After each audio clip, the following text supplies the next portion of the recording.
ಭಕ್ತರಿಗೆ ಬೇಡಿದ್ದನ್ನ ನೀಡುವಂತ ಶಕ್ತಿ ಅವರಲ್ಲಿತ್ತು. ಬಹುಶಃ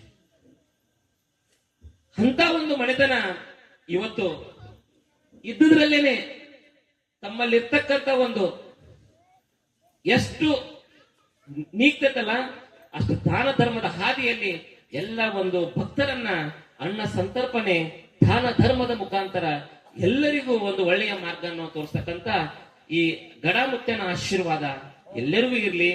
ಆ ಈಗಿನ ಬಂದಂತ ಮಕ್ಕಳು ಮೊಮ್ಮಕ್ಕಳಿಗೂ ಸಹಿತ ಅವರ ಆಶೀರ್ವಾದ, ಸದಾಶಿವ ಮುತ್ತನ ಆಶೀರ್ವಾದ ಅವ್ರ ಮನೆತನಕ ಇರ್ಲಿ ಅಂತ ಬಿಡ್ಕೋತೇನೆ ನಾನು.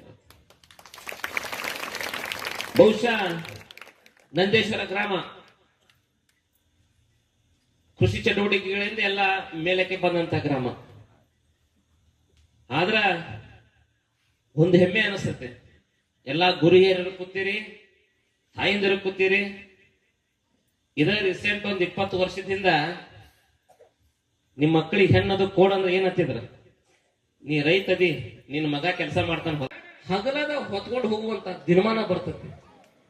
ಯಾರ್ದು ಇಟ್ಕೋದಿಲ್ಲ, ಒಬ್ಬರದು ಇನ್ನೊಬ್ಬರದು ಆದಿತ್ತು ಅಂತ ಹೇಳಿ ನಮ್ಮ ಮುತ್ಯ. ಒಂದು ನೆನಪಿಟ್ಕೋರಿ, ಬಬಲಾದಿ ಶರಣರ ವಾಕ್ಯಗಳು ಬಹಳ ಲಕ್ಷ ಇಟ್ಕೋರಿ. ಮನ ಬಂಗಾರ ಇದ್ದವರ ಮನಿ ಒಳಗ, ಮನ ಬಂಗಾರ ಇದ್ದವರ ಮನಿ ಒಳಗ ಮಾಸಿ ಬಂಗಾರ ಸಹಿತ ಉಳಿಯೋದಿಲ್ಲ, ಗುಂಡು ಗುಳುಗಾಡಿ ಸಹಿತ ಹರಿದು ಹೋಗುವಂತ ದಿನಮಾನ ಸಹಿತ ಬರ್ತದೆ ಅಂತ ಹೇಳಿ ನಮ್ಮ ಮುತ್ಯ.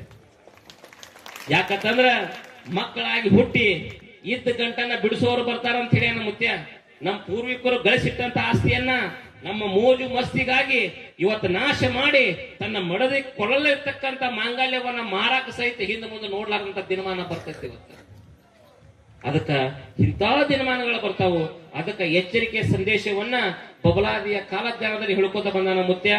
ಪ್ರತಿಯೊಂದು ಕಾರ್ಯಕ್ರಮಗಳಲ್ಲಿ ನೀವು ಏನು ಕೊಡ್ತಿರ್ಲ ಇದ ದಾನವನ್ನ, ನೀನು ಕೊಟ್ಟಂತ ದಾನ, ನೀನು ನೀಡಿದಂತ ದಾನ ನಾಳೆ ನಿನ್ನ ಮಕ್ಕಳು ಮೊಮ್ಮಕ್ಕಳಿಗೆ ದೇವ್ರ ಯಾವ ರೂಪದಾಗರೆ ಬಂದ ಅದಕ್ಕೆ ಬಡ್ಡಿ ಸಹಿತ ಹಾಕಿ ಕೊಟ್ಟು ನೆನಪಿಡುವರು.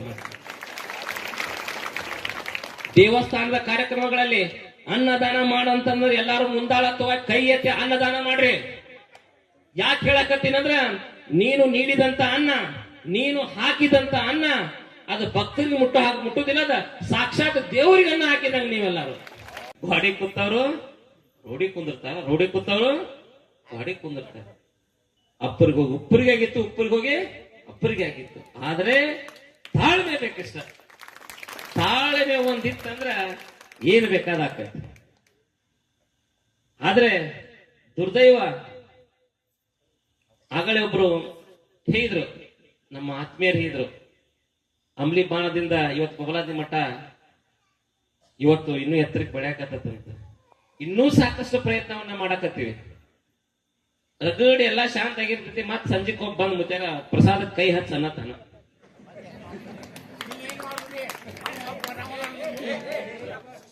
ಇಲ್ಲ, ಅವನ ಮುತ್ತೆ, ಅವನ ಹೊಟ್ಟ್ಯಾಗ ಸದಾಶಿವ ಮುತ್ತೆ ಹೋಗ್ಯಾನ. ಅವ ಮಾತಾಡಕತ್ತಿಲ್ಲ, ಸದಾಶಿವ ಮುತ್ತೆ ಮಾತಾಡ್ಸಕತ್ತ. ಇರ್ಲಿ, ಮತ್ ಬಬಲಾದಾರ ಬಂದಾರ ಗೊತ್ತಾಗ್ಬೇಕಲ್ಲ. ಅದೇನು ಬಿಡುದಿಲ್ಲ, ನೀ ನನ್ನ ಕಾಡುದು ಬಿಡುದಿಲ್ಲ. ನಾ ಏನ್ ಹೇಳ್ತೀನಿ, ಈ ಗಡಾಮುತ್ತನ ಜಾತ್ರಾ ಮಹೋತ್ಸವದಲ್ಲಿ ಇಷ್ಟು ಹೊತ್ತು ನನಗ ಮಾತನಾಡಲಿಕ್ಕೆ ಅವಕಾಶ ಕೊಟ್ಟಂತ ಎಲ್ಲ ನಂದೇಶ್ವರ ಗ್ರಾಮದ ಗುರು ಹಿರಿಯರಿಗೂ, ಅಣ್ಣ ತಮ್ಮಂದಿರಿಗೂ, ತಾಯಂದಿರಿಗೂ, ಹಾಗೂ ವೇದಿಕೆ ಮೇಲೆ ಆಶೀನರಾದಂತ ಎಲ್ಲ ಪರಮ ಪೂಜ್ಯರಿಗೂ, ಗುರು ಹಿರಿಯರಿಗೂ, ಹಾಗೂ ಚಂಡಿಕೆ ಮನೆತನದ ಎಲ್ಲ ನನ್ನ ಗುರು ಹಿರಿಯರಿಗೂ ಸಹಿತ ಸದಾಶಿವಪ್ಪ ಚಂದ್ರೋತಾಯಿ ಚಿಕ್ಕೈ ಮುತ್ತನ ಆಶೀರ್ವಾದ ಅವ್ರ ಮನೆತನಕ ಇರ್ಲಿ ಅನ್ಕೊಂಡು, ಓಂ ಹರಿವ ಹಾವಿನ ಗಂಡ, ಉರಿಯುವ ಕಿಚ್ಚಿನ ಗಂಡ, ಹಂಡ ಹಾರೂರು ಗಂಡ, ಲಂಡ ಮುಸುಲರ ಗಂಡ, ತುಂಡ ಜನಿವಾರ ಗಂಡ, ಪಟ್ಟು ಕುದಿಯವರ ಗಂಡ, ಇಟ್ಟಂಸವರ ಗಂಡ, ವಿಧಿಯ ಗಂಡ, ವಿಲಾಸದ ಗಂಡ, ಗಾಳಿ ಗಂಡ, ಧೂಳಿ ಗಂಡ, ಚೀಟಿ ಚಿಪಾಟಿ ಮಾಡೋರ ಗಂಡ, ನಾ ಅಂದವರ ಗಂಡ, ಆದಿ ಗಂಡ, ಅನಾದಿ ಗಂಡ, ಅಡವಿಯಲ್ಲಿ ಮನೆ ಮಾಡಿ ಗಿಡದಡಿಯಲ್ಲಿ ನಿಂತು ತುಡುಗ ಮನುಜರನ್ನ ಕೊಲ್ಲುತ್ತಾ ಬರ್ತಾನೆ ಒಡೇ ಸದಾಶಿವ ಭೂಪರಾಕ್ರಮೆ. 1,80,000 पांचों पीर जंगम जिता फिर मूर्लो पुंडी पचा की दोस्तरो दिन पकाली पचा की दोस्तरो दिन जया जैनम पार्वतीश्वर महादेव. ಧನ್ಯವಾದ.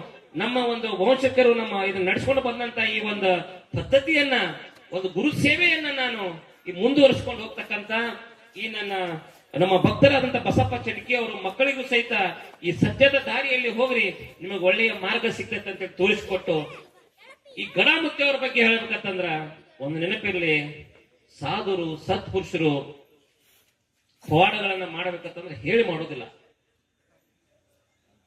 ಅವರ ಪವಾಡ ಮಾಡ್ಬೇಕಂತಂದ್ರ ಅವರೊಂದು ಸಿದ್ಧಿ ಸಾಧನೆಯನ್ನ ಒಲಿಸಿಕೊಂಡು ತಮ್ಮಲ್ಲಿರ್ತಕ್ಕಂಥ ಶಕ್ತಿಯನ್ನ ಯಾರ ಮುಂದೆ ತೋರಿಸಿಕೊಳ್ಳಾರ್ದೆ ಬಡವರಿಗೆ, ಭಕ್ತರಿಗೆ, ರೈತರಿಗೆ ಏನು ಬೇಕಲ್ಲ ಅದನ್ನ ನೀಡುವಂತ ಶಕ್ತಿ ಅವರಲ್ಲಿ ಇರ್ತದೆ. ರಾತ್ರಿ ಸ್ತಬ್ಧವಾದ ಜಾಗದಲ್ಲಿ ಹೊಳೆ ಸ್ನಾನ ಮುಗಿಸಿಕೊಂಡು ಗ್ರಾಮದ ಎಲ್ಲ ದೇವರುಗಳಿಗೆ ನಮಸ್ಕರಿಸುತ್ತಾ ಎಲ್ಲಾ ದೇವಾನುದೇವತೆಗಳ ಪ್ರಸಾದವನ್ನು ಹಚ್ಚಿಕೊಂಡು ತಮ್ಮದೇ ಆದಂತ ನನಗೆ ಒಳ್ಳೆಯದಾಗಲಿ ಅಂತ ಹೇಳಿ ಅವ್ರೇನ್ ಬಿಡ್ಕೊಳ್ಳಿಲ್ಲ.